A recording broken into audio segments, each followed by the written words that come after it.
Bonjour mesdames, messieurs et bienvenue à votre bulletin InfoTémis du 24 janvier 2023. Ici Francis Prudhomme, journaliste à TV Témis. Il me fait plaisir d'être avec vous pour vous informer de l'actualité témiscamienne. Cette semaine, à InfoTémis, une entrevue réalisée dans nos studios avec le député de Rouyn-Noranda-Témiscamingue, Daniel Bernard. Reportage sur la journée acéricole. Tournoi de hockey féminin du Témiscamingue et bien d'autres nouvelles. TV Témis accueillait en studio Daniel Bernard, député de Rouyn-Noranda-Témiscamingue, le 13 janvier dernier. Ce fut le moment d'aborder des sujets comme son retour en politique, ses priorités pour le Témiscamingue en 2023 et le dossier de la fonderie Horn de Rouyn-Noranda. Donc bonjour, aujourd'hui nous avons le plaisir d'accueillir en studio Daniel Bernard, député de Rouyn-Noranda-Témiscamingue. Daniel Bernard, merci beaucoup d'être avec nous aujourd'hui, ça nous fait plaisir de vous recevoir. Bien, c'est réciproque, merci beaucoup de l'invitation. Et là, Daniel, j'aimerais qu'on commence par peut-être un petit retour en arrière. Peut-être nous expliquer ce qui a motivé ton retour en politique et plus précisément pour te présenter pour la CAQ. Bien, la première raison, les gens vont peut-être s'en rappeler un peu, là, naturellement, j'avais terminé la politique en 2012. Je suis retourné travailler dans l'industrie. J'étais à Val-d'Or les dernières années. Puis quand j'ai laissé mon emploi à Val-d'Or, à ce moment-là, arrivaient les élections municipales ici au Québec. Puis je me suis présenté comme conseiller municipal à Rouyn-Noranda. Donc, j'avais été élu là, l'élection municipale de novembre 2021. Alors là, donc, j'ai commencé à patauger dans la politique municipale. Puis, pas parce que j'aimais pas ça, mais à un moment donné, avec tous les enjeux qui se présentaient, et autant pour Rouyn-Noranda, puis la région, à un moment donné, j'ai dit encore une fois, comme j'avais fait en 2003, lorsque je m'étais présenté la première fois, j'ai dit, bon, ben si on veut aider puis être utile. Et peut-être qu'à ce moment-là, je me dis que ça serait peut-être opportun de retourner à Québec. Il fallait trouver un candidat. Puis je regardais, bon, il y avait la coalition qui était là, qui allait fort probablement former le gouvernement. Mais à ce moment-là, je pensais tout de même pas que j'allais faire le saut moi-même. Puis est arrivé les événements à l'époque, il y avait eu une candidate qui s'est retirée. Et là, ce sont des gens de la région qui m'ont approché puis m'ont dit, garde, Daniel, on a donné ton nom à la coalition Avenir Québec comme candidat. On pense que ce serait toi qui pourrait vraiment nous représenter au niveau de la coalition.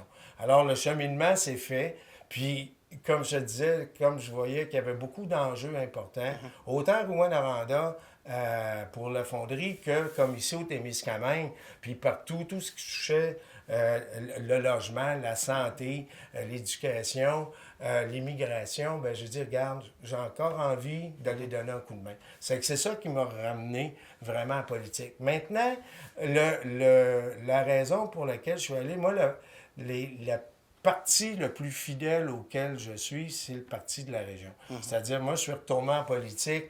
Comme en 2003, je me suis présenté, c'était pour Rouyn-Noranda puis le Témiscamingue. Je vais là parce que c'est pour la région, je me présente. Puis actuellement, à l'époque, les libéraux, j'ai fait le sort avec les libéraux, mais actuellement, je regardais tous les enjeux, puis je me suis dit, ben regarde, vraiment, le parti qui peut vraiment aider pour Rouyn-Noranda, ici, et le Témiscamingue, surtout, c'était la coalition, puis je suis allé à la coalition. Puis comme je dis aux gens, il n'y a pas un parti qui est parfait. Mais actuellement, il faut faire des compromis. Puis j'ai dit, dans le contexte actuel, tout, il y a un excellent gouvernement qui est là, qui est mis en place, puis je suis content d'être là avec ce gouvernement-là pour pouvoir contribuer ici, pour faire avancer, puis évoluer les dossiers du Témiscamingue. Et quand vous avez été approché, est-ce que la réflexion qui s'est amorcée à ce moment-là, est-ce que vous avez été difficile à convaincre ou ça a été une décision facile à prendre? Je peux te dire que les nuits ont été courtes. Oui. OK. J'ai été approché vers la fin du mois de juillet. Puis à ce moment-là, je ne vais pas des discussions avec ma conjointe, naturellement, parce que c'est pas une décision que tu prends seule. Puis j'ai eu son support parce qu'elle aussi, l'intérêt de la région du Témiscamingue, elle l'a à cœur. Ça fait qu'elle dit, OK, on a reporté nos plans parce qu'on était plus en phase de me retirer. Donc, elle m'a accompagné. Mais malgré tout, je me suis réveillé souvent la nuit, j'y vas-tu, j'y vais pas. Puis à la fin, j'ai dit, garde, il y a une opportunité. Je pense que je peux être utile ici pour le Témiscamingue. Alors j'ai dit, let's go, j'y vais. Puis les choses ont fait que j'ai pu être élu le 3 octobre dernier. Qu'est-ce qui vous motive justement de faire un retour en politique? J'imagine on veut servir la population, on veut être utile. Qu'est-ce qui vous motive en premier Ben, lieu? c'est les deux. OK? Puis on le voit, il faut venir à la base.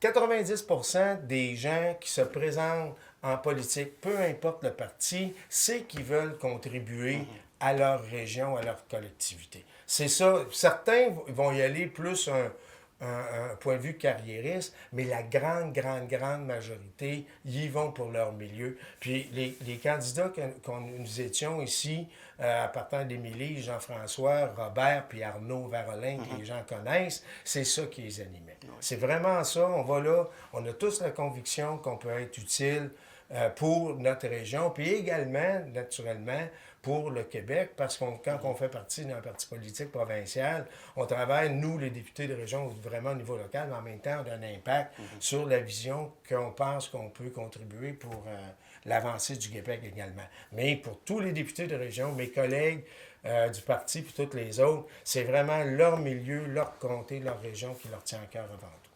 Et là, si on se parle en 2023, tout d'abord, comme député de l'Assemblée nationale, quelles sont vos priorités là, pour 2023? Bien, ce qui est quand même important, là, on a eu une brève session parlementaire de 2 semaines au mois de décembre. Là, le gouvernement va vraiment se mettre en place au cours de cette session-ci, là, à la fin janvier. On va avoir un nouveau budget, naturellement, qui va être le premier vrai budget du nouveau gouvernement, avec tous les enjeux qu'on sait qui existent au niveau, premièrement, puis qui interpellent les gens au niveau de l'inflation. OK, on sait qu'on l'a vu, là, le gouvernement avait fait des avancées là-dessus. Ça va demeurer une priorité autant pour moi ici, c'est une base locale, parce qu'on seulement aussi en parlant aux agriculteurs, puis à tous les intervenants, on regarde au niveau de l'épicerie et tous les gens à faible revenu et autres, ça demeure une priorité pour notre gouvernement. Puis moi aussi, cet égard-là.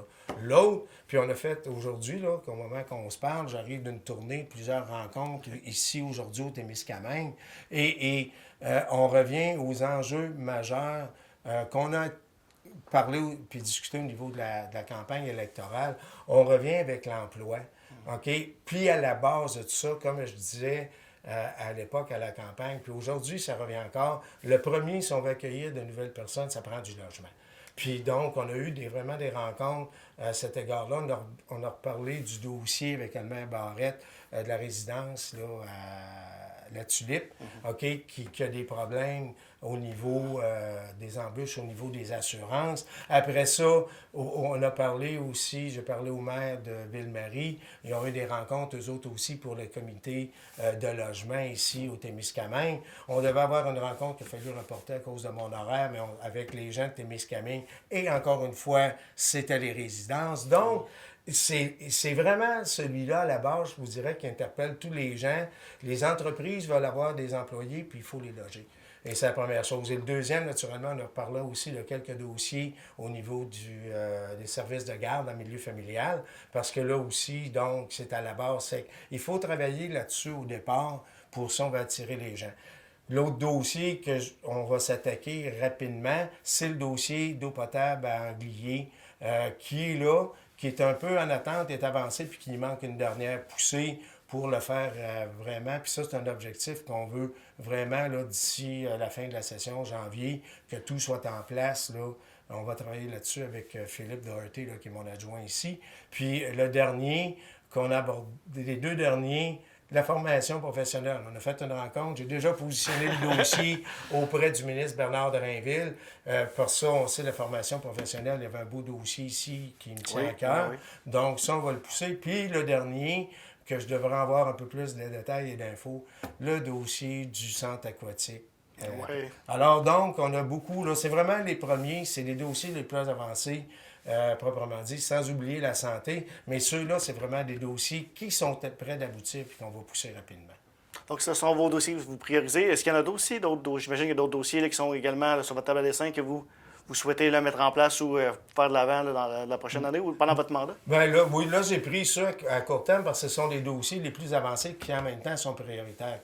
Entre autres, au niveau du gouvernement, quand je vous parle du logement, il va avoir le nouveau pacte fiscal. Aussi, on sait qu'il y a un renouvellement, là, que le gouvernement transfère des sommes aux municipalités. On est là-dedans aussi, puis ça va avoir des impacts au niveau budgétaire, là, vraiment, sur les milieux. En même temps, si on veut faire aboutir les dossiers, et probablement, en partenariat avec ça, corollaire, c'est qu'on a besoin probablement des réformes au niveau des lois municipales. Okay. Parce que plusieurs municipalités, par exemple, aimeraient s'impliquer un peu plus dans le logement, mais ne le peuvent pas parce que les lois municipales sont trop restreignantes. Alors, on s'est dit que pendant la campagne électorale, qu'on voulait moduler les lois pour être adaptées aux régions. Donc, il va falloir faire beaucoup de représentation là-dessus. C'est clair, pour aider justement à ce développement-là. Puis, je n'ai pas parlé de la santé, mais c'en est un aussi qu'il faut avancer avec le CISAT pour ici les services, autant en service au centre de santé ici à Ville-Marie, qu'à Témiscamingue, qu'à Pont-Roy, que le fameux dossier d'ambulance ici sur le territoire. Qui parle beaucoup jaser, oui. Alors donc, je pense qu'avec ça, on va être... En tout cas, moi et Philippe aussi, pas oublier Philippe Doherty, qui est ici, puis je suis content encore une fois, je suis content de l'avoir parce qu'il connaissait la dynamique, là, comment traiter des dossiers, donc on va être là, on va être présent. Vous m'avez un peu avancé, là, on parle beaucoup de logement social et de beaucoup, justement, de crise du logement partout en Abitibi-Témiscamingue et ici au Témiscamingue également. Est-ce qu'il y a des projets ou des initiatives qui pourraient être mis en place pour justement faciliter l'accès à des nouveaux logements pour les citoyens sur l'ensemble du territoire et peut-être même aussi faciliter la construction de nouveaux immeubles? Bien oui, c'est exactement. On a une nouvelle ministre, entre autres, qui a été mise en place puis qui vient un peu du milieu immobilier, entre autres, puis l'assurance, elle connaît bien. C'est que Mme Duranceau, là, j'ai bien d'espoir, puis elle s'est déjà attaquée au problème puis de revoir des logements, tous les programmes en place pour voir justement, parce qu'il va falloir les moduler. On sait qu'actuellement, les pistes qu'il va falloir travailler, bon, il y a le financement des logements, il y a la part des municipalités, puis comme je vous disais, il y a des municipalités qui veulent s'impliquer, puis eux autres même développer du logement, mais ça prend des modifications, des réglementations, puis des lois municipales. Maintenant, la contribution du milieu, y a-t-il un moyen qu'on peut aider pour abaisser les coûts de construction? Puis après ça, on parlait de l'inflation, mais on a vu l'intérêt élevé au niveau hypothécaire aussi, qui n'aide pas autant les particuliers. Là, on le voit actuellement, il y a des gens qui sont achetés des maisons. Tout récemment, les taux hypothécaires ont augmenté et ça a des impacts majeurs sur leur paiement hypothécaire. Donc, il faut travailler sur tous ces aspects-là, autant au niveau de réglementation qu'au niveau des programmes pour aider à favoriser le développement du logement. Parce que plusieurs, on appelle ça du logement abordable, mais quand on regarde les critères, c'est pas vraiment du logement abordable. À Rouyn-Noranda, j'ai moins les chiffres ici, mais on parle de logement abordable à Rouyn-Noranda autour de 1200, 1400 $ par mois. Ça, c'est un non-sens. C'est pas de l'abordable.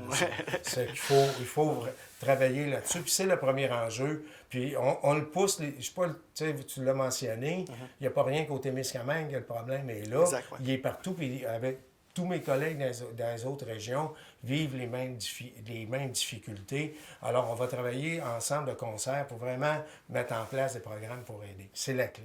On n'a pas le choix. Exactement. Daniel, un autre enjeu qui est important au Témiscamingue, on sait que la population est vieillissante. Il y a un seul taxi qui est en vigueur seulement en journée. On n'a pas de transport en commun comme dans les grands centres. Est-ce que justement, il y a des façons comme ça qui pourraient être mises en place pour faciliter le transport là, en région comme on connaît? Bien, j'ai pas les réponses, mais ta question est excellente parce qu'ici, d'ailleurs, le maire de Ville-Marie, pas le maire de Ville-Marie, pardon, on a rencontré le maire de Béarn, puis qui m'a fait part de la situation ce midi. Je pensais pas, à Rouen, on a la même difficulté, puis pourtant, c'est Rouyn-Noranda. C'est difficile d'avoir des taxis. On demande, puis ils sont même pas capables de nous dire dans combien de temps ils vont être là. Même que c'est ma conjointe, habituellement, je prenais tout le temps le taxi pour aller prendre l'avion à l'aéroport. Puis c'est ma conjointe qui est venue me reconduire, puis qui est venue me rechercher. OK? Donc, puis là, on m'a parlé de la situation ici, puis là, c'est la première fois que j'en entendais parler. Mais tout ça pour dire que le transport collectif, actuellement, c'est un enjeu important dans les régions, ici au Témiscamingue et autres. Le gouvernement n'a fait part dans la campagne. Je n'ai pas les réponses vers où il faut aller, comment qu'on peut solutionner ça. Entre autres, je sais qu'à Moffett, ils ont essayé, entre autres, d'acheter un véhicule qui pourrait être communautaire et autres, puis la municipalité ne peut pas le faire. OK? Puis j'ai appris ça, c'est aujourd'hui. Donc, encore une fois, il faut voir est-ce que des modulations de loi municipale, de réglementation, qu'on peut changer puis qui pourraient aider à mettre en place ce genre de transport collectif-là, c'est certain. C'est qu'il faut travailler là-dessus. Puis un seul taxi de jour, quand on sait qu'on a besoin le soir, c'est pas l'idéal. On va revenir peut-être un petit peu sur le logement. Justement, est-ce que selon vous, jusqu'ici, on a le Fort du Nord, une belle initiative qui a été faite privée. Est-ce que selon vous, le logement comme ça passe justement par des compagnies privées pour loger nos aînés et maintenant même du logement social? Ben, il y a des projets de résidence comme ça, qu'une grande partie passe par le privé. Il y a des volets HLM, puis d'ailleurs, le projet Témiscamingue, à Témiscamingue, j'ai rencontré des intervenants. La dernière fois, je suis allé, comme je vous dis, on devait rencontrer des gens aujourd'hui qu'on a reportés. Puis ça navigue entre des projets de particuliers et des projets municipaux. Et on est là-dedans. Là, ce qu'il faut trouver, comme, je vous dirais, comme un peu l'équilibre, c'est d'essayer d'avoir des logements qui répondent à chacune des clientèles. J'ai des gens à Rouyn-Noranda qui travaillent sur un nouveau modèle de type d'hébergement pour un peu similaire à celui de Notre-Dame-du-Nord, mais un 50 unités pour les personnes de 60 ans et plus. Puis même que le projet qui est un peu novateur, je n'irai pas dans les détails, mais même la firme de Beneva, qui est une firme qu'on connaît d'assurance, qui sont intéressés, puis qui ont même donné un montant d'argent aux gens pour pousser d'avance ce projet-là. Et ce genre de projet-là, si ça tient la route, pourrait éventuellement être implanté ici au Témiscamingue et dans d'autres régions. Alors, c'est ça qu'il faut trouver les moyens pour avoir des logements adaptés à chacune des clientèles. Et un des enjeux, par exemple, que je vous parlais tantôt, l'exemple de la Tulipe, c'est que là, il y a des problèmes au niveau des coûts de construction, puis au niveau des assurances pour les bâtisses et les administrateurs. Et ça, c'est un dossier que si on ne règle pas ça, ça va nuire à beaucoup de projets. Là. Il faut vraiment travailler là-dessus. Le Conseil du Trésor est là-dessus, mais il faut trouver des avenues parce que là, il n'y aura plus de promoteurs du tout. Là. Parfait. Il y a également un projet de bloc appartement ici à Notre-Dame-du-Nord. Est-ce que vous pouvez nous en parler? Est-ce que c'est quelque chose que vous avez déjà travaillé dessus? On m'a brièvement parlé du projet au moment qu'on se parle. OK? Parce que j'avais rencontré le maire Nico Gervais à cet égard-là. Puis j'ai même aussi parlé avec des gens de Témisco. OK? Puis qu'il y a des problèmes. Oui, exact. On m'en a parlé, puis il faut revenir là-dessus parce qu'on ne m'a pas donné le concept au complet. Mais je reviens encore. Quand je vous disais tantôt que le premier dossier lequel il faut s'attacher, c'était le logement, mais ça touche tous ces types de logements-là. Entre autres, on va accueillir il y a des programmes qui se mettent en place, des projets pour des immigrants, entre autres, mais il faut travailler sur toutes les facettes. Notre-Dame-du-Nord, il y en a un là. Il y a Témiscamingue, je vous disais, puis il va y en avoir d'autres. C'est la priorité. M. Bernard, un dossier qui a fait couler beaucoup d'encre en 2022, vous savez, celui de la fonderie Horn de Rouyn-Noranda. Votre chef, le premier ministre François Legault, qui est même venu vous porter un petit coup de pouce, venu vous appuyer dans ce dossier-là en fin de campagne. Est-ce qu'il y a eu des développements dans ce dossier-là depuis les élections? Où est-ce qu'on en est en ce moment, où on se parle dans ce dossier-là de votre côté? Bien, bientôt, écoutez, ça a été un des dossiers que je vous dirais que j'ai été pas mal le plus actif là, depuis mon élection. Donc, on sait actuellement, le gouvernement devrait bientôt, prochainement, transmettre à Glencore, le propriétaire de la fonderie, le projet d'autorisation ministérielle, c'est-à-dire la nouvelle autorisation qui va être mise en place pour réglementer toutes les émissions de la fonderie, autant pour l'air, le bruit que pour les effluents d'eau à la sortie. Ça va être très large à cet égard-là. Bientôt, ça va être transmis à la fonderie. Ils ont 2 semaines pour répondre et peut-être un autre 2 semaines après ça. Au moment qu'on se parle, ça devrait se faire prochainement. Et en parallèle à ça aussi, on travaille avec la ville de Rouyn pour un plan de relance éventuellement qui a été demandé parce qu'on sait que l'image de Rouyn-Noranda a été sérieusement amochée. Donc, on travaille autour de ça, la mise en place d'un plan de relance et d'autres projets qui vont graviter autour de ça. C'est qu'il nous reste des choses à arrimer parce que c'est quand même assez... c'est très ambitieux qu'est-ce qu'il va falloir qu'il soit mis en place, mais ça s'en vient, puis pour les gens de Rouyn-Noranda et autres, c'est un dossier prioritaire pour lequel, entre autres, je me suis représenté. Comme j'ai dit, j'ai rencontré tous les intervenants. C'est le genre de dossier que j'ai dit aux gens, on ne peut pas satisfaire tout le monde. C'est impossible. On a des gens qui se situent à tous les extrêmes, mais le dossier qui va être présenté pour les gens, entre autres, du quartier Notre-Dame, qui sont les plus touchés par ce volet-là, on va avoir un dossier qui va se tenir de la route, puis que je suis convaincu que les gens vont embarquer en arrière, et la ville et tous les intervenants. Là, vous devancez un peu ma question. Il y a justement des consultations publiques qui ont lieu sur le sujet. La plupart des citoyens de Rouyn-Noranda, une majorité qui s'est montrée un peu en opposition, si on peut dire, qui sont un peu contre la proposition. Comment on fait justement pour arriver à des mesures qui vont satisfaire une majorité des gens? Là? Et, je vais mettre un bémol là-dessus, dans le sens suivant, on dit la majorité des gens. Il n'a eu que 1258 citoyens. Il y a eu des mémoires, mais de citoyens qui se sont prononcés, c'est 1258. Puis là-dessus, il y a une majorité, oui, qui était contre le projet de la fonderie, mais il y en a quand même qui se sont prononcés puis qui étaient pour la fonderie. Puis il y a quand même la majorité silencieuse. OK? 1258, c'est une population de 30 000 adultes, là. C'est quand même... c'est pas la majorité. Quand j'entends la majorité des gens de la population, c'est pas vrai.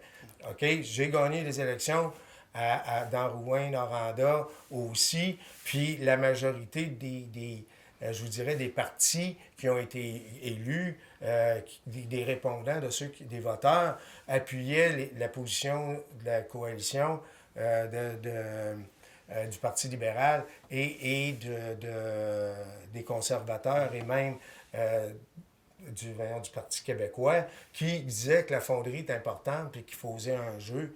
Puis donc, les gens le voulaient. C'est important à mentionner. Maintenant, ça ne veut pas dire qu'il ne faut pas oublier les gens les plus importants pour moi, puis que c'est eux autres qui ont répondu le plus d'opposition au projet actuel du 15 nanogrammes sur 5 ans, ce sont les gens du quartier Notre-Dame. Et eux, ce sont notre priorité à nous, le gouvernement, de répondre à ces gens-là. OK? C'est vraiment eux.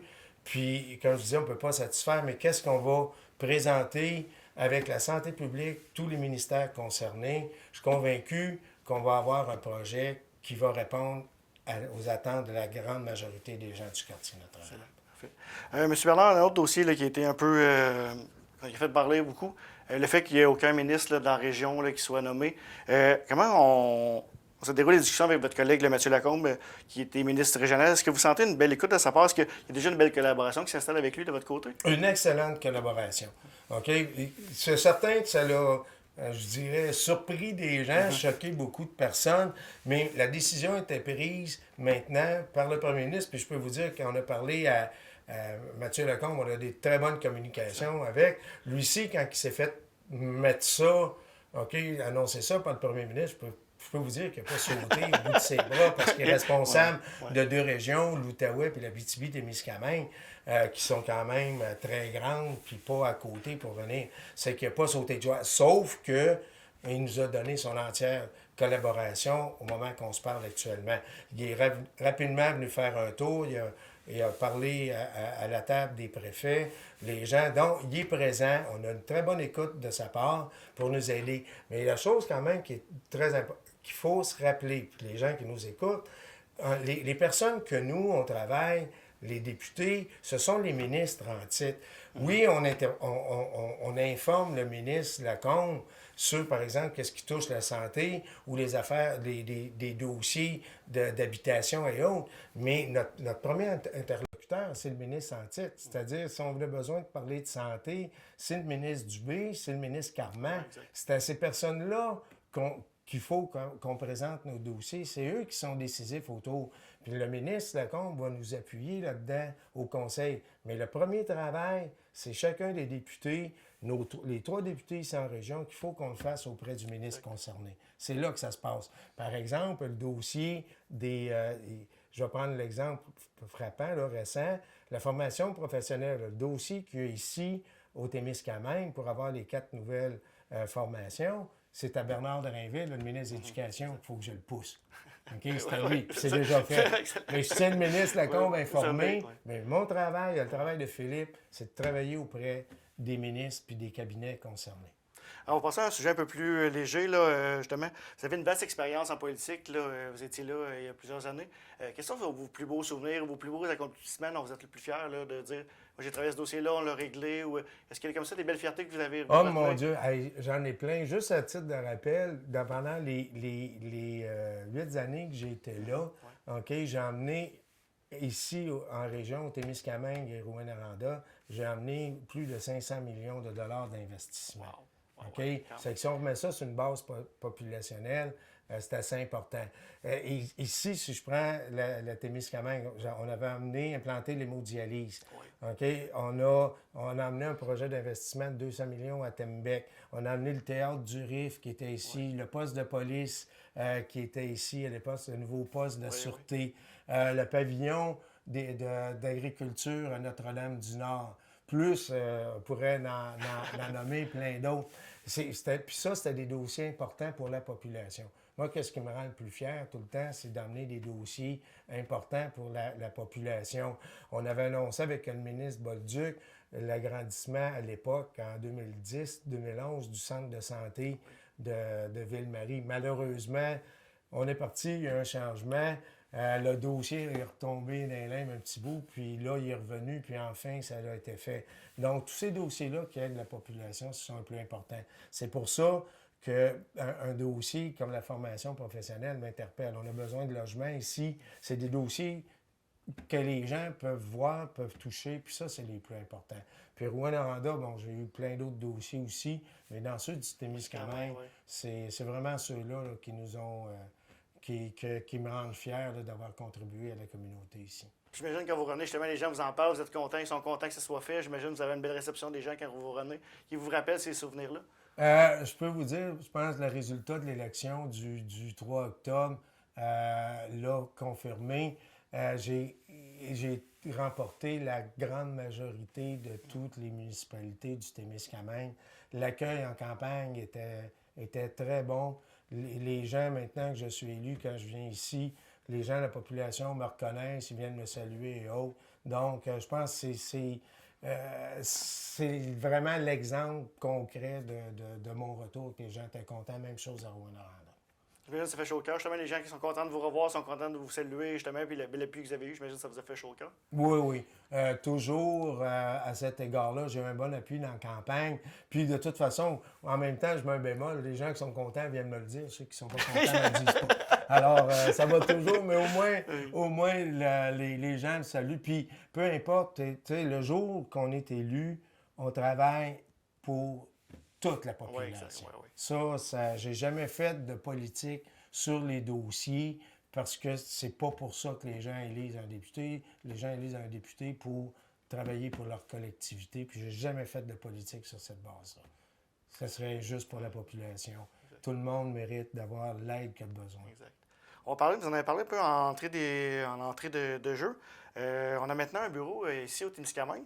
Peut-être nous expliquer un peu comment ça fonctionne, les heures d'ouverture, les moyens de vous rejoindre et qui est votre adjoint ici au Témiscamingue? Bien, premièrement, la première personne la plus importante, c'est naturellement Philippe Doherty. Philippe avait agi à l'époque pour le ministre Luc Blanchette.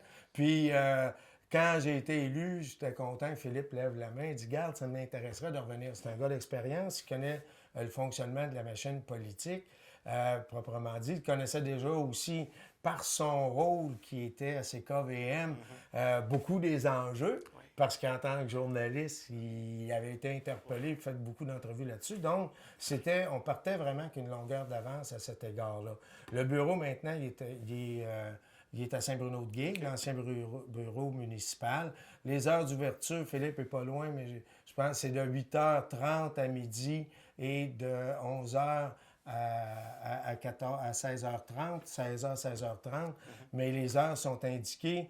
Le numéro de téléphone, c'est le 629 2328. On est rejoignable par là. On est rejoignable par courriel aussi à daniel.bernard.rnt@asnat.ca. Mais si tu vas sur le site de l'Assemblée nationale, toutes les coordonnées sont là.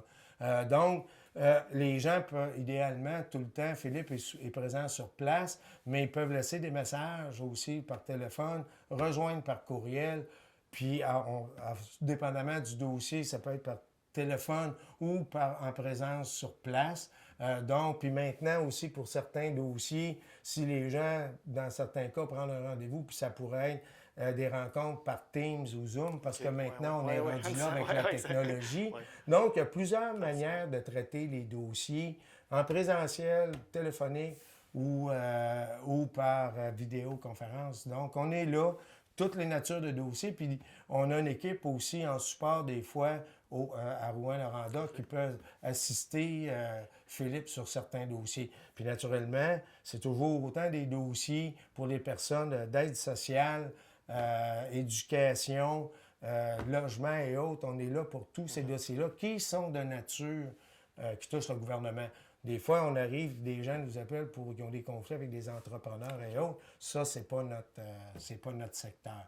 Alors, donc, tout ça, on est là pour donner un support et des services à la population. On est là pour ça.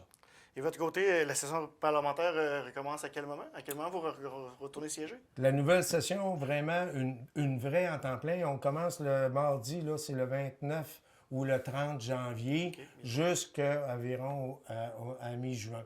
Alors, on débute là, le mardi, mercredi, jeudi, je vais être à Québec.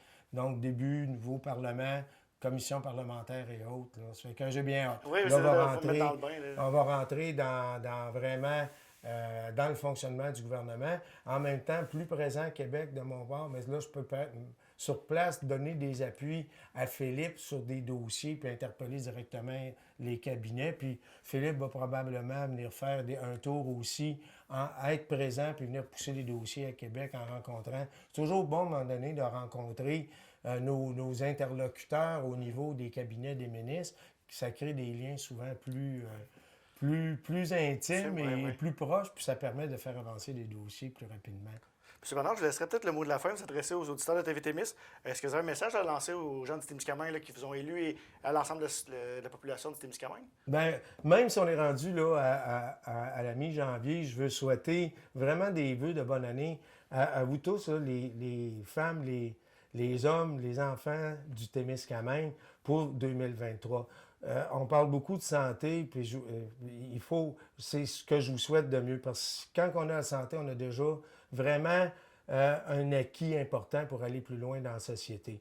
Alors ça, c'est une chose. Par la suite, on est là, je suis content d'avoir été élu, vous m'avez donné votre support et je vais être présent et travailler avec vos élus locaux, parce que le député, il peut faire des choses, mais on a beaucoup de succès en travaillant avec vos élus locaux, avec tous les maires et la préfète, Mme Claire Bolduc, pour faire avancer vos dossiers ici. Ce sont votre gouvernement de proximité, et moi, je reconnais, j'ai été conseiller municipal, et je sais c'est quoi l'importance du gouvernement de proximité, vos maires, vos conseillers municipaux. Travaillez avec eux, puis moi, nous, on va faire notre bout de chemin de notre côté. Puis pour vos dossiers individuels, comme on vient de parler avec Francis, n'hésitez pas à nous contacter si vous avez non seulement des dossiers ou des enjeux, mais si vous voulez aussi simplement avoir des réponses à certaines de vos questions, on va être là pour travailler avec vous pour le bénéfice du Témiscamingue. Merci.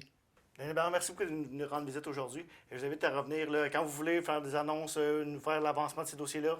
Avec grand plaisir, on va vous accueillir de nouveau. Daniel Bernard, merci. Merci beaucoup. Puis même les objectifs, c'est vous amener quelques ministres aussi, venir découvrir votre beau Témiscamingue. Ah, c'est bonne nouvelle, ça. Daniel Bernard, un gros merci d'être venu aujourd'hui. Merci beaucoup. Merci, Daniel. Le 19 janvier dernier se tenait du côté du pavillon de Laverlochère-Anglier la journée acéricole. Sur place, une vingtaine de participants ont eu l'occasion d'écouter sur écran géant des conférenciers comme Jean-François Drouin et Christian Messier. Un moment propice pour les producteurs acéricoles du Témiscamingue d'échanger entre eux et d'apprendre de nouvelles façons de faire. Érabia Temsuc, mon prénom est Hugo Lévesque, je suis le propriétaire. Vous pouvez peut-être me parler un peu, là, quels sont vos principaux enjeux et défis là, pour les producteurs acéricoles ici en région? Ben là, ici en région, on travaille beaucoup pour notre potentiel acéricole qu'on veut garder. Notre potentiel acéricole, c'est notre joyau du Témiscamingue, c'est le joyau du Québec, tant qu'à moi. Fait que là, on travaille beaucoup conjointement avec le ministère, conjointement aussi avec d'autres producteurs pour garder notre potentiel. Ça, c'est un enjeu. L'autre enjeu, c'est nous, pour la mise en marché, c'est l'achat des contenants. Tout ça, ça a beaucoup augmenté. Ça, c'est un gros enjeu. Le prix du sirop, il a monté. Donc, l'acheteur au détail trouve que le prix a monté. Bien, c'est tout à fait normal parce que tout a augmenté là, sur le côté acéricole. Je vais même expliquer un peu là, qui sont les principaux acheteurs des sirops d'érable. C'est qui vos clients? Là? Est-ce que c'est les restaurants, les particuliers? Comment c'est? Nous, chez Temsuc, on a une grande diversité d'acheteurs. On a des restaurants, on a des motels, on a des HLM, on a des hôpitaux. Tout ce qui est grande surface, supermarché, dépanneurs, stations-service, c'est tout notre marché. Et puis, est-ce que vous faites beaucoup de ventes hors du Québec? Et si oui, où vous pouvez vendre? Là? Écoutez, comme c'est là, on vend beaucoup sur le côté de l'Ontario aussi. On vend aussi dans la grande région de Montréal, on envoie il y a des acheteurs. On avait un marché sur le côté de l'Europe qu'on a laissé tomber vu qu'avec tout ce qui s'est passé de la pandémie. Mais on travaille sur des prochains projets qui s'en viennent, oui. Justement, c'est où le plus loin que tu as pu envoyer du sirop d'érable là, dans le passé? On a envoyé en Europe, on a envoyé en Suisse, on a envoyé en France. Mais là, on a arrêté sur ce côté-là. Là, on développe plus sur le côté du Québec. Je vous dirais qu'au Québec, on est des gros consommateurs de sirop d'érable. On est vraiment... Ça se compare pas aux autres provinces, mais au Québec, on est vraiment... C'est tatoué sur notre cœur, ce sirop d'érable. Vraiment, oui. Et puis, peut-être justement nous expliquer là, pourquoi c'est important aujourd'hui d'être ici. Là? Qu'est-ce que de participer à une journée comme aujourd'hui pour vous autres? Écoute, participer ça, c'est qu'il y a beaucoup de réseautage. On rencontre des gens qui font du sirop d'érable, avec qui on peut discuter puis qui nous donnent des trucs. On donne des trucs nous aussi. Puis aussi, dans toute cette rencontre-là, il y a des professionnels du sud de la province avec qui on discute, qui nous donnent des façons de travailler, des façons de s'améliorer, d'être plus productif aussi. Là.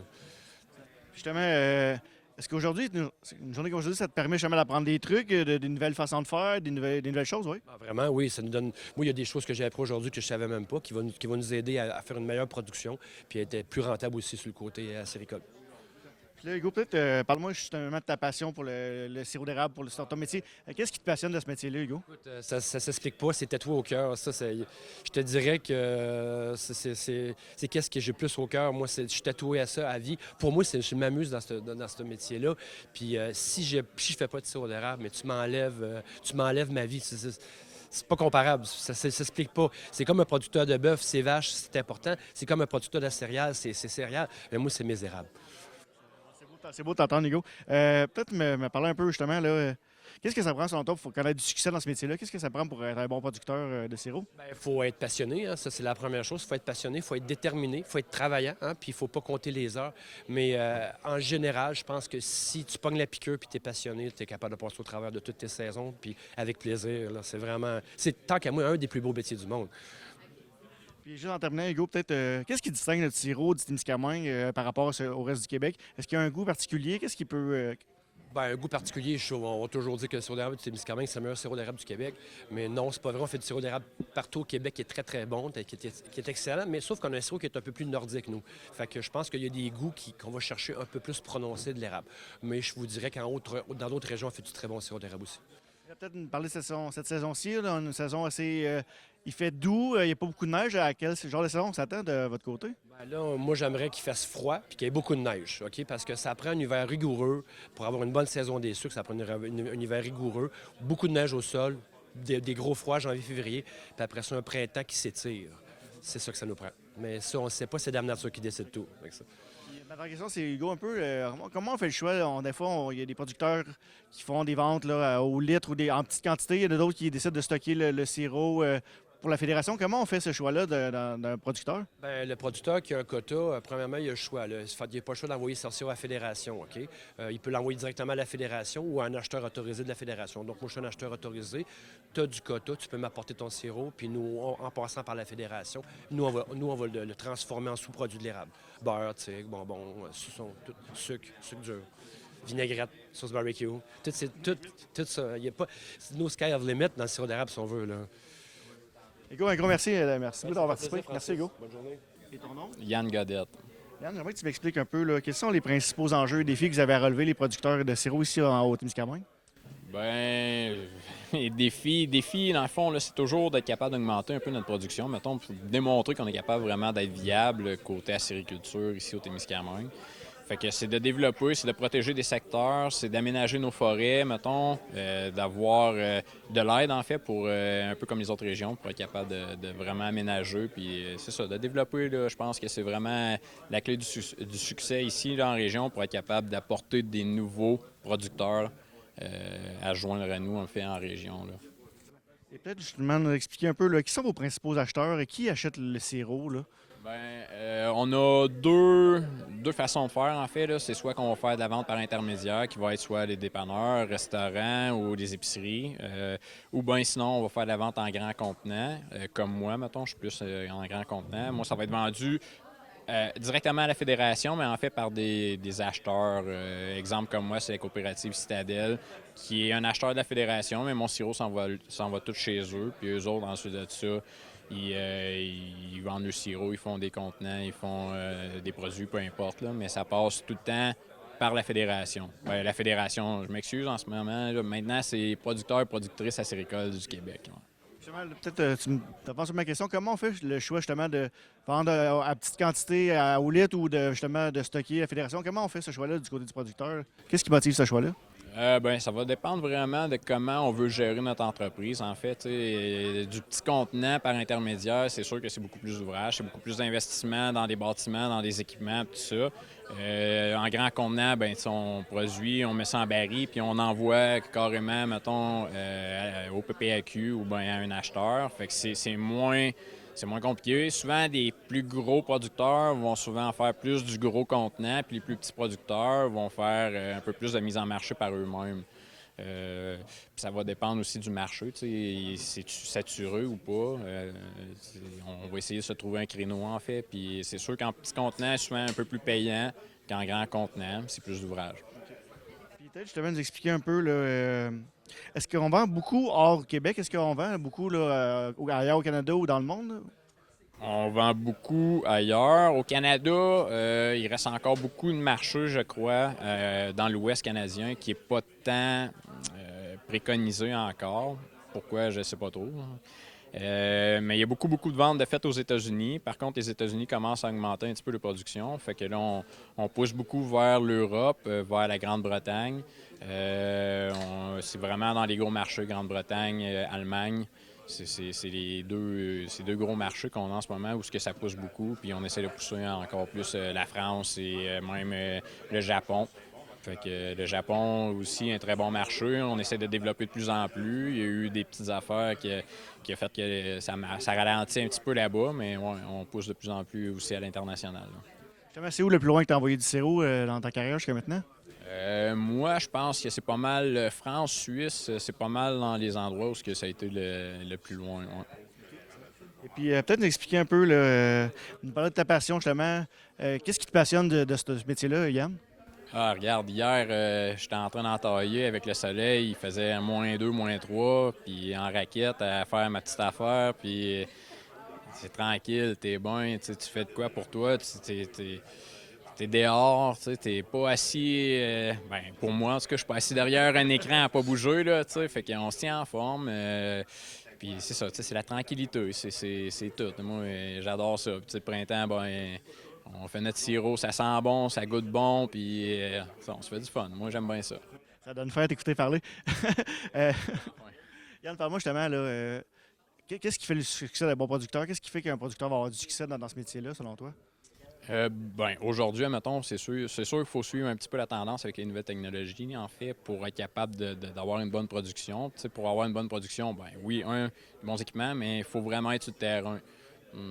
Quand on est sur le terrain avec maintenant les pompes vacuum qu'on a qui fait le vide d'air, fait que c'est vraiment la clé du succès, je pense. Il faut vraiment être là sur le terrain, optimiser un peu notre production là, pour que ça soit le plus tête possible dans le vacuum, en fait, là. Puis ensuite de ça, c'est d'essayer justement de calculer pour dépenser aux bonnes places. Fait que faut vraiment faire ça, suivre ça avec le comptable, puis essayer de développer nos affaires, calculer comme il faut, là, mais ouais. Là, parle-nous du sirop témiscamien. Qu'est-ce qui se distingue le goût du sirop témiscamien par rapport à ailleurs au Québec? Bien, en fait, là, ce qu'il faut savoir, c'est qu'il y a quelques sortes différentes de sirop, mettons, à grandeur du Québec. Je pense que c'est 6 sirops qu'ils disaient. Puis, le Témiscamingue, on se distingue vraiment par, je vais dire, mettons, notre sol qu'on a. Tu sais, on a beaucoup de roches, beaucoup de til, qui est du sable argileux rocheux, mettons. Puis ça donne vraiment un goût particulier. Tu sais, je dirais aussi, on est probablement un petit peu plus nordique. C'est un peu comme les fruits. Tu sais, les fruits, on n'a pas le même goût de nos fruits ici. Puis, exemple, les fraises qui sont cultivées en région ici, puis les fraises qui sont cultivées dans le coin de Montréal, où ça n'a pas le même goût. Tu sais. Fait qu'on a un goût qui est un peu plus, je vais dire, corseux, mettons. Tu sais, c'est moins... c'est moins plate comme goût. On a vraiment un bon sirop par expérience. Puis je sais aussi, avec les... on a les PPAQ font des feuilles, mettons, pour dire, bon, ben telle région, tu sais, il y a combien de pourcentage de défaut de saveur dans le sirop. Puis je sais qu'on est aussi dans les régions, nous, avec les Laurentides, qui se comparent beaucoup, on est la région qui a le moins de défaut de saveur dans le sirop. Fait que, on peut être fiers. Là, parlons de la saison actuelle. Là. On a une saison assez temps doux, pas beaucoup de neige. À quel genre de saison s'attend de votre côté cette année? Bien, moi, je pense que ça va être une saison qui va s'étirer. Je pense que ça va commencer de bonne heure, mais ça va geler. Ça va vraiment faire des pics de température, puis ça va geler. Fait que ça va être peut-être en 3-4 shots, mettons, étiré de début mars à la fin avril. Moi, je m'attends à ça beaucoup. Là. Côté les froids, même si c'est pas des moins 30 qu'on a, ça devrait pas changer grand-chose. La neige, on a quand même...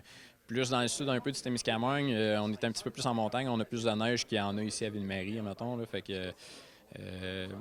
que moi, non, je m'attends vraiment à quand même une bonne saison, mais c'est ça, avec des pics de température. Fait que ça va jouer un peu sur notre patience là, pour la saison.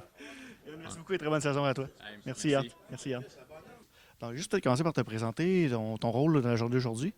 En fait, je me présente, Monia Jacques, je suis agronome, conseillère régionale en aménagement, en développement du territoire et en acériculture pour le ministère de l'Agriculture à la direction régionale d'Abitibi-Témiscamingue et du nord du Québec. Et peut-être nous expliquer un peu quelle était la journée aujourd'hui. Qu'est-ce qui s'est passé aujourd'hui ici là, à la Varlochère? Oui, en fait, aujourd'hui, c'était la web diffusion des journées acéricoles. En fait, la journée d'aujourd'hui a lieu en direct du côté de l'Estrie, à Orford. Puis c'est rediffusé, en fait, en direct ici en salle. Donc, ça permet justement aux entreprises de pouvoir être présents, être en salle, de pouvoir réseauter ensemble. On est en mesure aussi de poser nos questions aux conférenciers, même si on est à distance. Donc, la technologie, là, justement, là, nous permet d'avoir une journée de qualité avec des conférenciers de qualité, puis d'avoir l'information là, qu'on souhaite par ce type de journée-là. Justement, résumer un peu quelles ont été les activités qui ont été présentées. Là. Cet après-midi, on a des présentations. Cet après-midi, un peu, nous résumer ce qui va se passer aujourd'hui. Oui, en fait, on avait 5 conférenciers. La première conférence était une personne des producteurs et productrices acéricoles du Québec, Julie Berbeau, qui nous présentait, qui axait davantage au niveau de toute la notion de changement climatique et autres, puis de quelle façon qu'on peut tirer notre épingle du jeu au niveau de la production acéricole. Par la suite, on avait Jean-François Drouin, quelqu'un du Témiscamingue, en fait, qui est agroéconomiste, qui venait nous parler de quelle façon, justement, qu'on peut parvenir à rentabiliser notre entreprise, puis voir de quelle façon, justement, là, qu'on peut avoir accès à différents outils pour calculer notre rentabilité, coût de production et autres. Par la suite, on avait Christian Messier qui a fait un rapport sur l'entaillage durable des érables, donc qui est venu nous parler justement de quelle façon ou façon de faire, en fait, là, qui conseille justement d'entailler les érables là, pour s'assurer d'une durabilité dans le temps. Cet après-midi, en fait, on va avoir 2 zones de conférence. On va avoir une conférence au niveau des antimousses, soit une façon alternative d'utiliser les produits, en fait, qui existent à l'heure actuelle pour éviter justement les débordements lors de l'évaporation. Puis l'autre conférence va être au niveau de l'assainissement du système de collecte pour s'assurer justement d'avoir une sève puis un sirop de qualité. Et c'est quoi l'objectif d'une journée comme aujourd'hui pour les producteurs? Quel est l'objectif d'organiser une journée comme celle-là? Oui, bien pour les producteurs, en fait, les bénéfices, en fait, on peut les trouver à différents niveaux. Tu sais, on s'entend que là, aujourd'hui, ça leur permet de réseauter ensemble, de pouvoir s'échanger des façons de faire ou autres. Ça permet aussi aux producteurs de mieux connaître les intervenants du milieu, savoir qu'est-ce qu'ils offrent comme service, qu'est-ce qu'ils offrent comme aide financière. Puis également, ça leur permet aussi de venir chercher des nouvelles façons de faire ou des éléments qu'ils vont pouvoir justement mettre en place directement sur leur entreprise. Donc, les bénéfices sont là. On est très contents de la journée d'aujourd'hui. Il y a une belle participation. Là. Je comptais environ une vingtaine de participants qui sont venus aujourd'hui participer. Oui, effectivement, on a une vingtaine de participants aujourd'hui. On a autant des intervenants que des producteurs. Du côté des producteurs, ce qui est super, en fait, on a vraiment tous les modèles d'entreprise. On a autant des producteurs qui sont ici parce qu'ils en font pour le plaisir, puis c'est de l'autoconsommation, érablière familiale. On a des producteurs aussi qui en font pour le plaisir, mais qui à terme souhaitent avoir leur entreprise. On a des entreprises d'une certaine taille, en fait, certains qui en font en gros contenant, puis ils passent par la fédération, en fait, pour de la vente à l'exportation notamment. Puis on a aussi des grosses entreprises qui se trouvent à faire de la vente directe aux consommateurs. Donc, on a un bel éventail d'entreprises aujourd'hui. Une belle variété. Monia, j'aimerais que tu m'expliques un peu, là, est-ce qu'il y a beaucoup de producteurs au Témiscamingue et qu'est-ce qui les distingue des autres producteurs à travers le Québec? Bien, en fait, du côté du Témiscamingue, on va y aller peut-être sur une base Abitibi-Témiscamingue aussi. Abitibi-Témiscamingue, on a 150 détenteurs de permis. Du côté du ministère des Ressources naturelles de la forêt, ce qu'il faut comprendre, c'est qu'ici en région, la majorité, en fait, de la production se fait en terre publique. Donc, pour les producteurs, ça leur prend un permis du côté du ministère pour être en mesure d'avoir l'autorisation de produire. Donc, de ce côté-là, en fait, quand on le transpose de façon plus imagée, la production qui se fait à l'heure actuelle au Témiscamingue, ça représente environ 500 000 cannes de sirop d'érable. Oui, c'est ça qui équivaut à 6 piscines hors terre, 24 pieds. Fait que, ça, c'est tout le temps intéressant de voir, justement, là, quand on le transpose, qu'est-ce que ça représente. Donc, ça, c'est la production qui se fait à l'heure actuelle du côté du Témiscamingue. Puis, en termes de superficie, superficie en forêt, c'est près de 1300 terrains de football. Fait que ça, c'est toujours intéressant parce que souvent, quand on dit 1500 hectares, le monde ne savent pas trop c'est quoi ça représente, mais c'est ça. Là, on peut imaginer ça d'une autre façon, en fait. Oui, c'est super bien imagé, Monia, merci. Peut-être en terminant, nous expliquer un peu là, qu'est-ce qui distingue notre sirop témiscamien du sirop à travers le Québec? Là? Qu'est-ce qui fait est-ce qu'il y a un goût particulier au Témiscamingue, notre sirop? Je dirais que c'est sûr que au niveau de ce qui nous distingue, j'irais plus sur le fait qu'on est un territoire, en fait, qui est en plein développement. On est en effervescence. Donc, on a vraiment des belles possibilités de développement éventuellement pour cette production-là. En termes de goût et autres, c'est sûr que j'aurais tendance à dire que oui, effectivement, au Témiscamingue, on fait le meilleur sirop. Mais bon, mes collègues ailleurs en province, ils diraient sûrement ça aussi de leur région. Là. Donc, de ce côté-là, je pense que c'est parce qu'on est une région qui est jeune, on est une région qui est en développement, avec des belles perspectives. Donc, on a tout intérêt là, à voir de quelle façon développer cette production-là pour tirer notre épingle du jeu. Merci beaucoup et merci de nous avoir parlé avec autant de passion. C'est bien. Merci. Merci, Monia. Donc, peut-être commencer par te présenter, le nom de ta compagnie ici. Moi, c'est Preston Phillips, puis je suis petit producteur autonome de loisirs. Justement, parle-nous un peu là, de quels sont tes défis à relever en tant que producteur. Là? Quels sont tes principaux défis à relever? En ce moment, c'est côté infrastructure, donc ce serait un chemin d'accès, quelque chose qui est quand même pas trop destructeur comme chemin d'accès, là, on s'entend. Puis c'est ça, il y a zéro infrastructure comme c'est là, fait que c'est de commencer tout à partir de rien. Là. J'ai commencé c'est ma 3e année cette année. C'est la 2e année que j'ai une bouilleuse, donc c'est ça, il faut commencer à partir de rien. Là. Et après ça, parle-moi un peu justement, là, dans ton cas, est-ce que c'est vraiment une production pour toi ou tu as des acheteurs, des gens qui achètent ton sirop? C'est vraiment plus une compagnie familiale où tu gardes le sirop pour toi? Explique-nous un peu ta façon de faire. Oui, c'est ça, justement, c'est artisanal, plus familial, là, côté pour la famille et les amis proches. Là. Ah oui, tu peux nous expliquer justement, où tu es situé? Je suis dans le coin de Belle-Terre, juste à l'est de Belle-Terre. Preston, parlons un peu justement de ta passion. Qu'est-ce qui te passionne de ce métier-là que tu as commencé il y a 3 ans? C'est le fait de pouvoir exploiter une ressource forestière sans endommager la forêt, sans nécessairement enlever quelque chose à la forêt, passer du temps en nature avec la famille évidemment aussi. Une activité à faire au printemps, dans une saison qui est un peu entre les deux, là, entre les sports d'hiver puis les sports plus d'été. Donc c'est une belle façon de passer du temps en forêt dans cette saison-là, puis d'exploiter un peu le beau temps qui arrive, le soleil, puis en même temps d'apprendre à connaître les arbres, puis la forêt, puis l'écologie qu'il y a alentour de ça aussi. Puis qu'est-ce que ça prend pour être un bon producteur acéricole selon toi? Qu'est-ce qui fait que tu vas avoir du succès ou pas, à ton avis? Je pense que c'est la passion. Il faut vouloir le faire, il faut que ça nous intéresse, il faut que ce soit un travail de passion, puis il faut y aller au rythme de la nature. Là, parle-nous un peu de cette saison-ci. Jusqu'à maintenant, on a un hiver assez doux, peu de neige. À quel genre de saison tu t'attends cette année, Preston? Bien, c'est ça, je suis en train de parler avec, ceux qui ont plus d'expérience que moi, justement, à poser cette question-là, parce que moi, je ne sais pas vraiment à quoi m'attendre. J'ai pas gros d'expérience, mais c'est ça prend du froid et de la neige. Puis en ce moment, à date, pas beaucoup, mais l'hiver n'est pas fini encore. Là, parle-moi de l'importance d'être ici aujourd'hui, justement de réseauter, de faire des contacts. Pourquoi c'est important pour toi d'être ici aujourd'hui?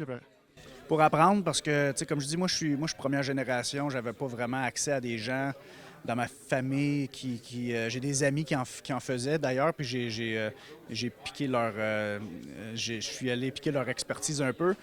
Mais vraiment, ici, c'est de réseauter puis d'apprendre différentes techniques, autant du point de vue plus petit ou au plus grand dans la région qui produisent plus. Donc, de voir un peu quelles sont les similarités et les différences entre ces différents types de producteurs-là, puis d'apprendre à se connaître, puis de poser des questions, puis d'apprendre. Hey, merci beaucoup, Preston. Un grand merci. Merci. C'est du 20 au 22 janvier dernier que se tenait l'édition 2023 du tournoi de hockey féminin.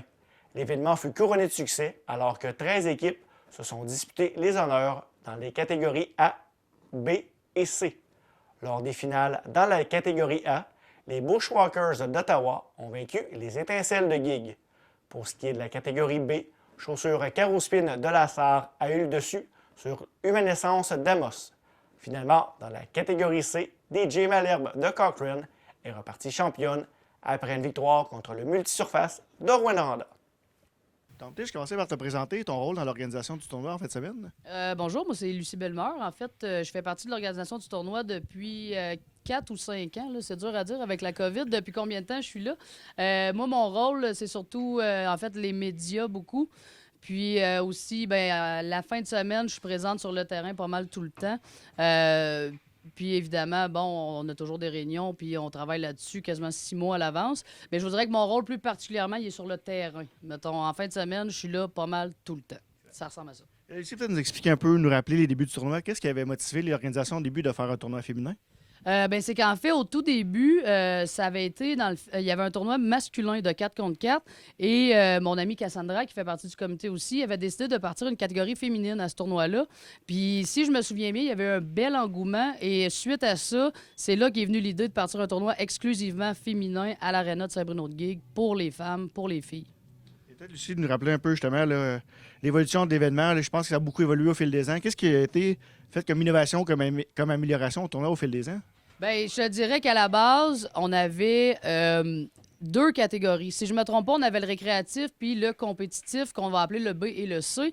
Puis au fil des ans, on a eu des joueuses un peu plus de calibre. Donc, on a formé la catégorie A. Donc, on a 3 catégories dans notre tournoi. Puis je pense que ça nous distingue quand même beaucoup parce qu'on arrive à avoir 4-5 équipes dans chaque catégorie. Cette année, on en a 13 encore, tu vois. Fait que c'est quand même très bien. On est déjà allé à 14, mais là, au niveau de l'horaire et du temps, on reste serré. Fait qu'on ajuste. Puis je pense que 13, c'est une bonne formule là, en ce moment. Là. 13 équipes, ce qui est quand même beaucoup. Là, ça représente 140 joueurs à peu près. Là. Fait que ça fait beaucoup de monde à l'Arena à Gig en fin de semaine. Puis justement, parle un peu, qu'est-ce qui distingue votre tournoi des autres tournois selon toi? Qu'est-ce qui fait le succès de cet événement-là, à ton avis? Nous, en fait, il y a quelques années, on a décidé de souligner la relève féminine qui était, dans le fond, les petites filles qui jouent au hockey mineur avec les garçons, dans les équipes de garçons.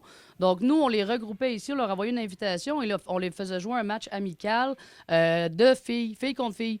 Et là, cette année, on a aussi rechangé la formule. On a fait appel à une petite équipe de l'Ontario Donc, cette année, c'était une nouveauté. C'était la relève témiscamienne contre la relève ontarienne. Puis on a eu un match très serré. Je pense que ça a fini 3-2 pour l'équipe du Témiscamingue. Ça a été un vraiment beau match. Puis ensuite, c'est ça, on les gâte avec des petits cadeaux. On a des tirages, poches de hockey, bâtons de hockey, des chandails. Donc, ça a été un très bel événement. Puis il faut aussi souligner la participation de Movens, la clinique interdisciplinaire qui vient à chaque année faire l'échauffement des petites filles hors glace avant de les envoyer s'habiller puis de faire le petit match de la relève. Fait que je pense que c'est ça qui nous distingue vraiment beaucoup. Là, parle-nous, il y a beaucoup d'activités autres le hockey. Là. Je pense qu'il y a eu une soirée, justement le match de la relève. Parle-nous un peu des activités autres que les matchs de hockey pendant la fin de semaine. Bien, on essaie toujours, nous, en fait, le samedi soir, d'avoir une thématique, de faire une soirée spéciale. Donc, cette année, la thématique, c'était bar sportif. Donc, décoration, vieil équipement de hockey, chandail de hockey. On a présenté, comme un peu à la cage au sport, pour pas nommer, mais on a présenté le match du Canadien sur écran géant. Ça, c'était une première cette année. Ensuite, on a eu une soirée dansante avec le DJ Simon Maillé. On a invité les filles à porter des vêtements sportifs, à amener leur boc. Ça a été quand même une très belle soirée. Là. Je pense que le thème, ça a quand même bien pogné. On avait du popcorn, des peanuts en écaille. Tu sais, la grosse affaire, là. La vraie affaire. Fait que, ouais, c'est ça. Ça a été notre soirée cette année. Ça a été notre thème cette année. Peut-être nous parler un peu justement, là, tu en as parlé un peu, là, mais justement, qu'est-ce qui attire les joueurs ici? Qu'est-ce qui attire les équipes au tournoi féminin de la Gig? En fait, moi, je pense que c'est le principe de se rassembler. Tu sais, on est tous des mères de famille, on a tous un emploi, on travaille tout lundi matin d'ailleurs. Mais je pense que c'est le fait de rassembler tout ce beau monde-là ensemble. On a un coin pour les enfants en haut. Donc, on a beaucoup d'enfants qui viennent jouer en haut au mini-stick pendant que leurs mères sont sur la glace. C'est vraiment beau à voir, là. Je pense que ça attire beaucoup les gens. Puis c'est très familial aussi comme événement.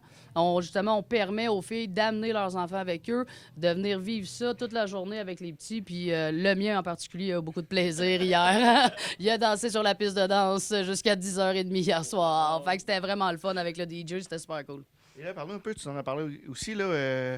Combien il y a d'équipes et de catégories en fin de semaine? Bien, en fin de semaine, c'est ça, on avait 3 catégories. Le A qui est compétitif, le B qu'on dit intermédiaire et le C qui est récréatif.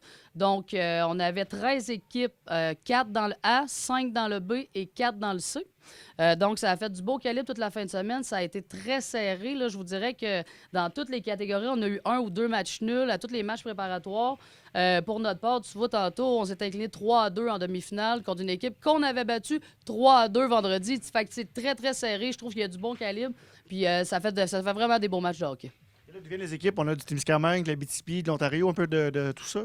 On a toujours, depuis quelques années, une équipe d'Ottawa qui aussi, cette année, s'est jumelée avec des gens de Montréal. Donc, ça, c'est vraiment nos plus loin. T'sais, sinon, on trouve Amos, Lassar, Val-d'Or. On a aussi de l'Ontario. On en a quelques-unes. Là. Cochrane, en ce moment, sur la glace. New Lescurt. Donc, c'est vraiment... On regroupe le nord ontarien, l'Abitibi-Témiscamingue, puis on va même jusqu'à aller à Ottawa. Fait que, non, c'est quand même le fun qu'on attire des filles de si loin que ça, dans le fond. Justement, est-ce qu'il y a des équipes qui reviennent année après année? Est-ce qu'il y a des équipes qui sont là depuis le tout début? Écoute, j'ai le goût de te dire que 6 à 7 équipes, là, puis tu sais, je m'avance peut-être, c'est peut-être plus que ça, c'est peut-être un peu moins, mais je crois que c'est les mêmes depuis le tout début. Tu sais, je pense à la clinique vétérinaire du Témiscamingue dans le C, qui sont là tout le temps, les étincelles roses, qui sont là depuis le tout début. Nous, notre équipe dans le B, tu vois, ça fait 3 ans qu'on a le même noyau, les mêmes filles.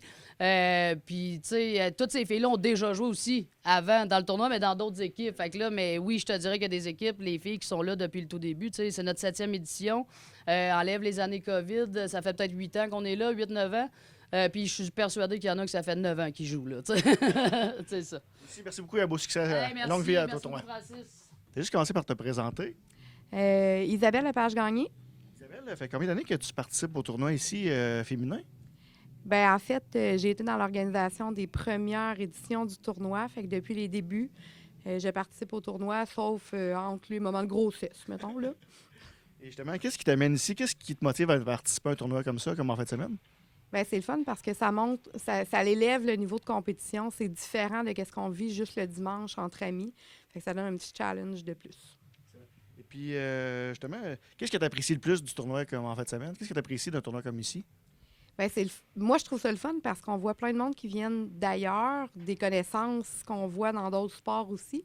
Fait que c'est vraiment un rassemblement de filles qui partagent la même passion. Fait que c'est le fun de voir que ça perdure dans les années. Puis le match de la relève, Ça, c'est vraiment wow, surtout quand on a des enfants qui participent et qui vont prendre ce qu'on a déjà commencé, si on veut, là. Est-ce que tes filles ont participé cette année au tournoi de relève? Oui, ma petite dernière, qui est goaleuse dans le novice M4, a participé à l'échauffement, puis on lui a permis de gauler 2 petites minutes durant le match des grandes. Très heureuse d'elle. Elle était très heureuse d'elle. Et puis, parle-moi, selon toi, Isabelle, qu'est-ce qui démarque ce tournoi-là des autres que tu as participé ailleurs? Bien, c'est sûr que c'est un tournoi qui est organisé par des amis, fait que c'est facile de communiquer, de poser des questions. L'ambiance est festive. Le samedi soir, c'est une gang de filles qui se regroupent. On n'a pas ça dans les autres tournois. Bien, on l'a peut-être, mais tu sais, c'est souvent des tournois en Ontario, fait que la barrière du langage fait que on va moins veiller, on veille plus à l'hôtel, tandis qu'ici, ben il y a de la bonne musique, tout le monde se parle, tout le monde se connaît, fait que c'est le fun. Puis les filles, ben ils organisent vraiment ça pour attirer aussi les familles. Fait qu'on vient jouer, on apporte nos enfants, il y a des jeux pour eux, il y a des activités pour eux autres, fait que c'est vraiment pour nous permettre de venir avec nos enfants, si on veut. Ça fait plus de joueuses et on n'est pas pognés à la maison. Je veux pas dire pognés, mais je veux dire, on n'est pas juste à la maison. On peut pas aller jouer, on a les enfants, on peut les amener, puis ils s'occupent de toute façon. Et puis, justement, tu en as parlé un peu. Là. Parle-nous un peu de l'ambiance qui règne pendant la fin de semaine, pendant toute la fin de semaine. L'ambiance qu'il y a ici à l'Arena. Bien, c'est une super ambiance. Tu sais, on voit que les matchs sont regardés. Il y a tout le temps du monde qui sont installés pour regarder les matchs. Les équipes locales, on les regarde jouer, même si c'est pas la nôtre. On en a dans 3 catégories différentes. Fait que ça fait qu'on a tout le temps quelqu'un sur la glace qu'on connaît en quelque part. Fait que le monde encourage, même si on sait que dans le restaurant, en haut, dans le bar, on n'entend pas quand on crie, mais tout le monde applaudit quand il y a un bon jeu. Fait que c'est une ambiance joviale, c'est enthousiaste. Tu vois que le monde sont là, puis ça fait un petit week-end de break, de dire « OK, je pense à moi, je joue au hockey ». Fait que c'est le fun pour ça. Et peut-être nous parler un peu justement là, du calibre de jeu. À quoi ça ressemble le calibre de jeu là, d'un tournoi féminin, comme en fin de semaine? Ben moi, je jouais dans la catégorie C. Fait que c'est vraiment une catégorie qui est axée... C'est toutes des catégories qui sont axées sur nos forces. Fait que ça y va avec des matchs... Il y a des défis, il y a des réussites en quelque part. Fait que il y en a vraiment pour tout le monde. Fait que, tu sais, il y a des joueuses qui sont plus talentueuses qui vont aller jouer dans le A. Il y en a que c'est des défis qui vont aller dans le B. Fait que c'est vraiment... ou dans le C. Fait que c'est vraiment pour tout le monde. Là. Chacun y trouve sa donne. Et c'est le fun aussi de voir les autres catégories parce que les jeux sont différents. Ils sont pas... c'est pas tout manœuvré pareil. Fait qu'on peut prévoir un peu, OK, une passe là, une passe ci. Fait que c'est le fun de voir ça. Et là, parlons un peu de ta fin de semaine à toi, de ton tournoi. Comment c'était pour ton équipe en fin de semaine? Bien, nous, ce matin, moi, je jouais pour Clinique vétérinaire du Témiscamingue. Fait qu'on a perdu en, je vais dire, semi-finale ce matin, 4-2 contre l'équipe de Rouyn-Noranda Multisurface, qui sont présentement sur la glace en finale contre l'équipe de Cochrane. Je pense qu'on a donné tout ce qu'on avait à donner pour le tournoi, puis ça a quand même bien passé. C'est une des premières années qu'on se rend pas en finale, mais c'est pas grave. L'ambiance est là, on est encore dans le bar à regarder les parties, puis à jaser ensemble, puis profiter de tout ce qui se passe autour. Fait que c'est pas... pour moi, c'est pas une... on n'a pas perdu dans le sens qu'il y a plein d'autres choses autour que c'est le fun d'être avec nos amis. Fait que pour moi, c'est ce qui est aussi important que d'avoir gagné pour moi. Je dirais pas pour tout le monde, là, mais j'aime autant ça que de me rendre en finale, mettons. Et parlant un peu de ta performance, comment tu as aimé tes joutes là, pendant la fin de semaine, Isabelle? Bien, moi, j'ai adoré. Je l'ai dit plusieurs fois à mes coéquipières durant la fin de semaine. On s'est retrouvés à jouer à 3 défenses. Puis d'habitude, on perd notre souffle. Puis c'est une des premières fins de semaine où que jouer à 3 défenses dans un tournoi, que ça roulait. Fait qu'avec mes coéquipières proches, le jeu, on se parle. Ça a super bien été. Fait qu'il n'y a pas eu je pense qu'on a fait la job qu'on avait à faire. Je pense que j'ai fait la job que j'avais à faire avec des réussites, des défis, des échecs, peu importe. Fait que je suis quand même assez satisfaite de mon jeu et de toute celle de mon équipe en même temps. En terminant, Isabelle, parle-moi de ta passion pour le hockey. Qu'est-ce que tu aimes du sport du hockey? Bien, c'est parce que c'est un sport que tu n'as pas le choix de te dépasser toi-même, mais que tu n'as pas le choix aussi de le faire en équipe. Fait que tu joues tout seul avec ta rondelle pour faire ton jeu, mais en même temps, tu as besoin de tes coéquipières à côté pour t'aider. Fait qu'il veut pas, il faut que tu te surpasses pour les autres, pour aider l'équipe au complet. Fait que c'est une passion que j'ai depuis que j'étais en secondaire 5. J'ai commencé à jouer au hockey. Puis quand je suis revenue en région en 2005, j'ai jamais arrêté. Fait que c'est vraiment une passion que j'ai. Je trouve ça le fun de voir que ça va continuer justement avec ma petite fille qui est goaleuse, qui veut continuer, puis qui aime ça, puis qui court les tournois, puis qui veut s'essayer. Fait que je me dis, bon, j'ai pas au moins... Il y a quelqu'un qui continue là-dedans. C'est le fun de voir ça. Isabelle, un gros merci. Hein, ça me fait Merci, plaisir. Isabelle.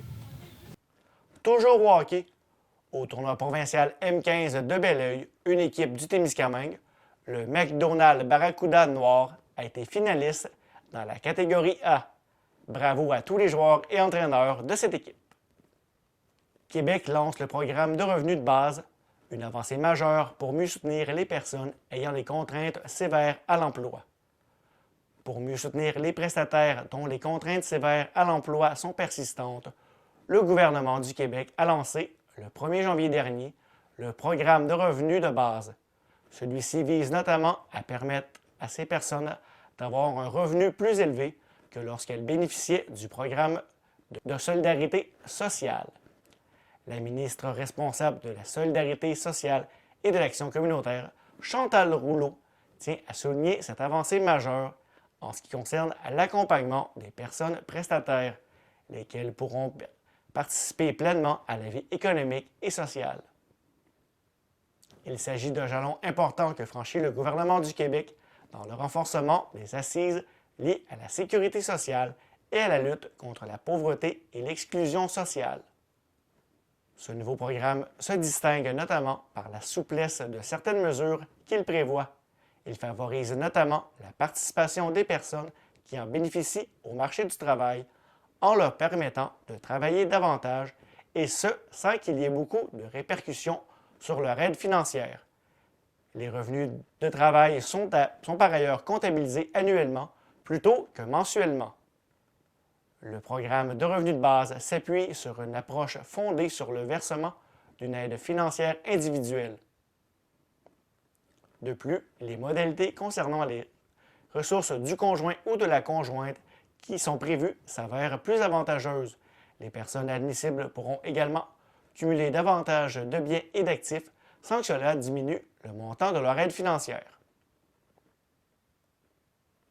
Jumelé aux différentes mesures existantes, ce nouveau programme permettra aux personnes qui sont admises de voir l'aide financière à laquelle elles ont droit augmenter de façon importante.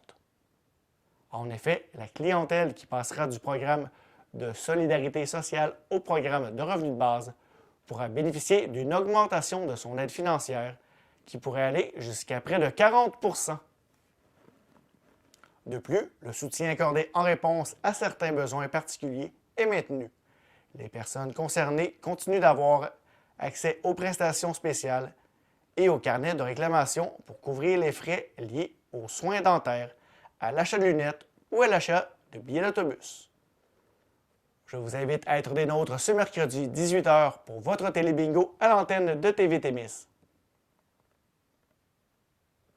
C'était Francis Prudhomme, journaliste à TV Témis. Je vous invite à communiquer avec moi pour toute information d'intérêt public ou pour partager vos événements à venir. Par téléphone au 819-723-2814 ou par courriel à l'adresse journaliste@témis.tv.